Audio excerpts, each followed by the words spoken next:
అందరికీ నమస్కారం. పరమశివుడికి సోమవారం అభిషేకాలు చేస్తారు, లేదా ప్రతినిత్యం పరమశివుడికి అభిషేకాలు ఇష్టమని అభిషేకం చేస్తూ ఉంటాం.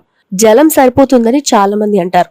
కానీ అంతకు మించి చేయాలి, పరమేశ్వరుణ్ణి తృప్తిపరచాలి, లేదా పరమేశ్వరుడి ద్వారా ఆశీస్సులు పొందాలి అనుకునే వాళ్ళు ఎలాంటి అభిషేకాలు చేస్తే ఎలాంటి ఫలం వస్తుందో తెలుసుకోవాలనుకుంటున్నారా? అయితే వినండి. ఆవు పాలతో పరమేశ్వరుడికి అభిషేకం చేస్తే సర్వ సౌఖ్యాలు కలుగుతాయి. ఆవు పెరుగుతో చేస్తే ఆరోగ్యం, బలం, యశస్సు వస్తుంది. ఆవు నెయ్యితో చేస్తే ఐశ్వర్యం అభివృద్ధి చెందుతుంది. ఇక తేనెతో చేస్తే తేజస్సు వృద్ధి అవుతుంది. పంచదారతో చేస్తే దుఃఖాలన్నీ తొలగిపోతాయి. చెరుకు రసంతో అభిషేకం చేస్తే ధన లాభం ఉంటుంది. కొబ్బరి నీరుతో అభిషేకం చేస్తే అన్ని సంపదలు కలుగుతాయి. భస్మజలంతో అభిషేకం చేస్తే మహాపాపాలన్నీ కూడా హరించుకుపోతాయిట. అలాగే సుగంధ జలంతో అభిషేకం చేస్తే పుత్ర లాభం కలుగుతుంది. పన్నీరుతో అభిషేకం చేస్తే భూదేవి యొక్క లాభం, అంటే భూమి కొనుగోలు చేస్తారు. నువ్వుల నూనెతో అభిషేకం చేస్తే అపమృత్యు దోషం అనేది పోతుంది.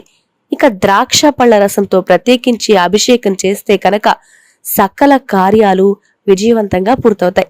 అన్ని కార్యాలు పూర్తవ్వాలంటే ద్రాక్ష పళ్ళ రసం ముఖ్యమైనది.